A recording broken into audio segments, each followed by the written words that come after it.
somehow will have a chance to get it away, and he completes it for a touchdown. Olesen worked free, but Rourke did the magician work. John Stevens and Rico Dowdle to the near side of the formation with two receivers up top for Will Greer. Greer with a pocket, throws over the middle. Jalen Tolbert into the end zone, and Dallas is on the board. 3rd and 18. Underneath. This one complete to Gibson. Gibson with some speed. Bye-bye! Quentin Gibson puts this one on ice for the Panthers.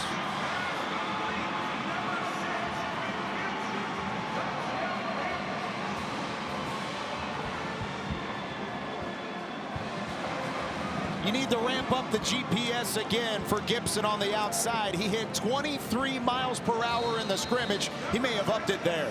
There is a Saturday afternoon buzz around AT&T Stadium in Arlington, where for the first time since 2011, the Dallas Cowboys are set to open their preseason slate at home. The 2023 season begins with two playoff teams going after it as the Jacksonville Jaguars come to town to take on your Dallas Cowboys. Alongside Isaiah Stanback and Bill Jones, I'm Kyle Youmans. Excited that football is back in the Lone Star State. I'm excited to be back in the booth with you guys again, but I'm also pretty pumped to figure out exactly what the 2023 season could have in store for this Cowboys bunch. And this Cowboys bunch looks a little bit different on the offensive side of the ball. This is the first time that this team has taken the field without Ezekiel Elliott, so it's going to be a little unfamiliar territory, but who's going to be the man behind Mr. Tony Pollard? You got Malik Davis in there, okay? You also have Deuce Vaughn that everybody's going to be looking to see. And what can Rico Dowdle do? Will he step up into the number 2 fold? And I love this Dallas defense, what Dan Quinn has done with the defense the last couple of seasons. There was one thing that needed to be shored up a little bit, strengthen the run defense. And what the Cowboys do, they literally strengthened it with one of the strongest guys in the draft. That would be Mozzie Smith, the Michigan man. Looking forward to seeing him, as well as the linebacker, the 3rd-round pick, DeMarvion Overshone out of Texas. And then keep an eye on these cornerbacks against Jacksonville in this game. The third-year guys, top 100 draft picks, Kelvin Joseph and Nashawn Wright. A lot of eyes on them today. Lots of the storylines in Oxnard surrounding the youth and the veterans and mixing the two together. Today you'll get a very good look at the youth of this Dallas Cowboys football team. When we come back, it is time for kickoff. The 2023 preseason is here. The Cowboys and the Jaguars. Kickoff is next. Dallas gets the football back at their own 15. Down by 4, but Will Greer and company with a chance to drive and take the lead 85 yards from the house. Just under 4 to play. Deuce Vaughn taken down behind the line of scrimmage. Under 4 to play here in the 3rd. Get another opportunity to look at Deuce Vaughn and what he can do, but just nothing going that time as an unblocked man comes forward. It's a little hard to get things going as a running back, Kyle, when you got a man sitting 4 yards in the backfield. So this offensive line is going to have to figure some things out to give Deuce a chance to get loose. A loss of 3 on that one. 5 carries, 17 yards. Greer over the middle to Dennis Houston. Houston gets back to the original line of scrimmage, plus a couple yards. Bill, Dennis Houston was a big piece of the training camp and preseason process last year. What can he bring to this offense in 2023? Dak, more so than me, Dak loves Dennis Houston as he showed last year, and the fact that he played a lot early in the season last year. Dennis Houston now in his 2nd year. It really shows how far the wide receiver core has come in the last year. That Dennis Houston's playing now in the 2nd half of a preseason game. He had 2 receptions for 6 yards in the regular season, or on 6 targets for 16 yards in the regular season. He has 2 back-to-back receptions here. It's just an easy little slant route right here. That's that West Coast offense. Get the ball out the quarterback's hands quickly, get it in the hands of your receivers. Dennis Houston with another reception for a 1st down. And I think what Dak really likes about him, he's in the right place at the right time all the time. He's very reliable. Moves the chains for Dallas offensively. Play action to Vaughn. Greer again to Houston, this time to the 45-yard line. That connection growing. Greer to Houston continuing to produce. Here comes what the good offense off of the run, okay? So now all of a sudden you have Simi Fehoko that's taking things across the field, okay? So he clears things out. Right behind him, you're going to bring in Dennis Houston. Boom, on the dig route. Great job sitting in the pocket, delivering a nice ball. Now, is this a great example of the West Coast concepts we're continuing to see? Absolutely, but the run game is at the pinnacle of all of that. Simi Fehoko with some separation. He'll reach for the line to gain, but he's about 1.5 yards shy. Gain of 8 on the play. Before that, receptions of 5 yards, 11 yards, and 17 yards for Dennis Houston. That one goes for 8 to Simi Fehoko. Will Greer not only just in a rhythm, but he looks almost automatic on this drive, Bill. Yep, it's what Coach McCarthy said at halftime. Just take what they give you. That's what he's doing a great job of here in the second half. Setting up favorable situations on 2nd and short. Here goes Deuce Vaughn. Deuce Vaughn up to the second level. Breaks a couple tackles, and he's down to the 20.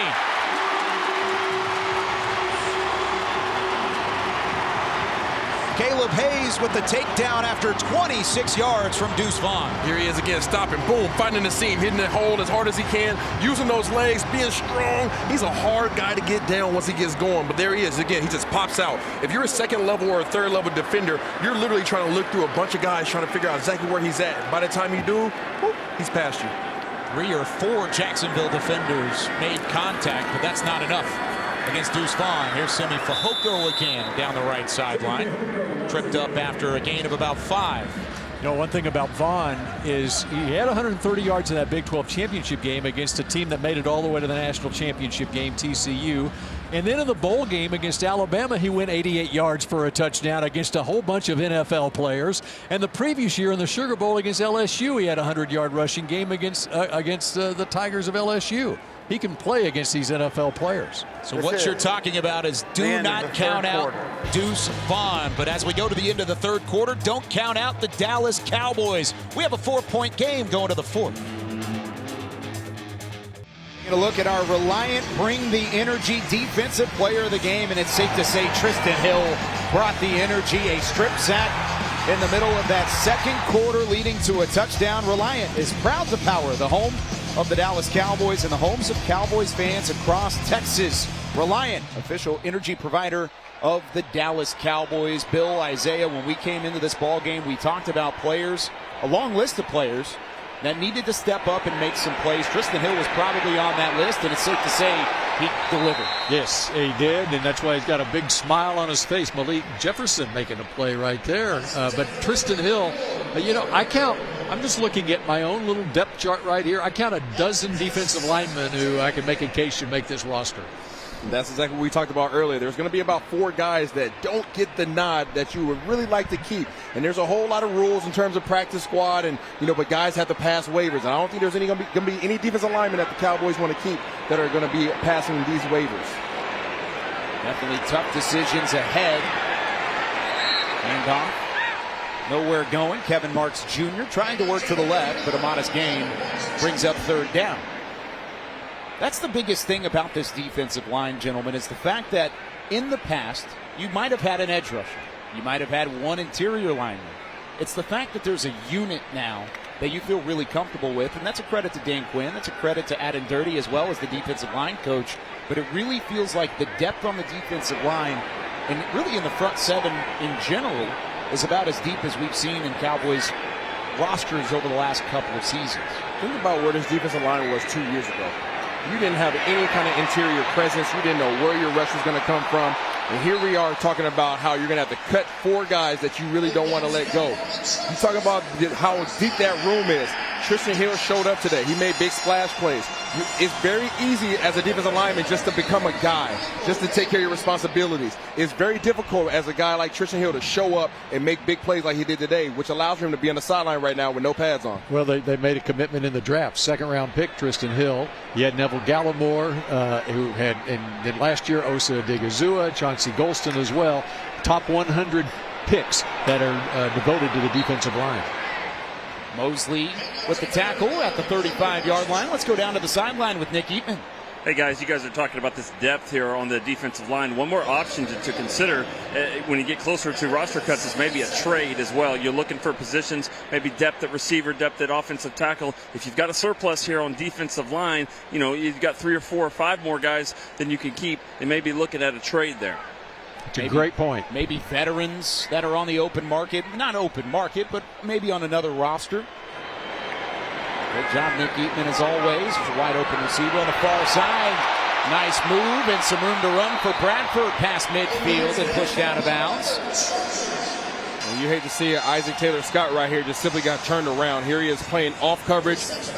Not a good break, and then all of a sudden bad leverage right there. He has the sideline to his advantage. You want to play inside out. Make him run to the sideline. When you over pursue like that, now you're simply giving him the field, and you have to wait on your entourage to come bail you out.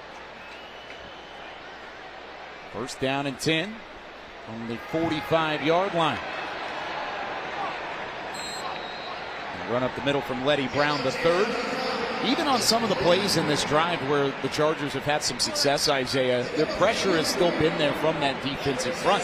One of those plays where Chase Daniel had to escape the pocket, roll to his right, and he was still able to find a guy, but it was because the pocket collapsed around him. These guys are creating pressure, and you love to see that. That's what competition does. You just heard Bill talk about all the investments that they made on this defensive front.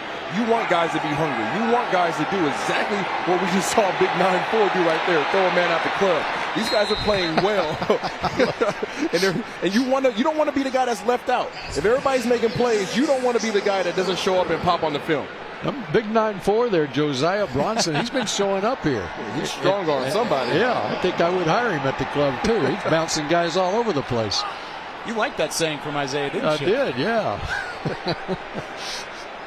Back in my club-going days, I could identify. So last Thursday. Third down and 2. Toss out to the left. See who can get to the edge, and the Cowboys do, forcing fourth down. A combined play, Israel Mukwamu. And then, of course, finishing it off was Isaac Taylor-Stewart, the undrafted rookie out of USC. Talk about development. Number 24 right here, Israel Mukwamu. The last thing you would have seen him do last year is this: shoot the gap and throw his body in at a running back, at anything else. He is doing a great job. Look at him pounding his chest. He's confident. Al Harris is back there like a proud father. That is awesome. Might have been the clip of the day. Al Harris just smirking in the background. Jefferson and Jackson. Two linebackers were in the A gap and the B gap, ready to blitz. See if they bring the pressure from Dan Quinn's defense on third down and 9. Daniel steps up, delivers it to Brown. Brown on a couple of Cowboys trying to power his way through, but a nice job tackling in the open field. It was Taylor-Stewart again. Yeah, Taylor-Stewart, he came up. I'm not sure if he wanted to. But you see him trying to wipe his eye. And no doubt they're going for it again. Back into the offensive huddle, fourth down and 2. They converted earlier in the drive. Last year converting on 65% of their fourth down tries. They've been playing a little soft in terms of coverage-wise. They've been playing a lot of zone, but right here it looks like it's going to be man-to-man. Daniel looks to his right. The pass is broken up. Thomas got his hand in there. Quandre Mosley over the top, bats that football down, and it's a turnover on downs. Cowboys on offense when we come back.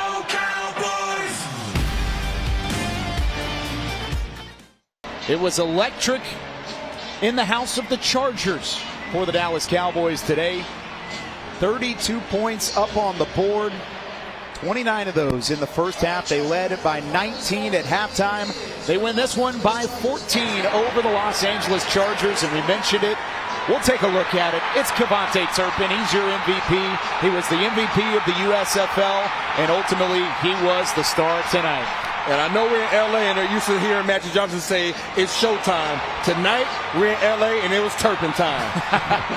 Turpin time for the Dallas Cowboys as they take this one from the Chargers. Be sure to tune in next week as the Cowboys return back to AT&T Stadium. They'll take on the Seattle Seahawks in the third and final preseason game of the 2022 season.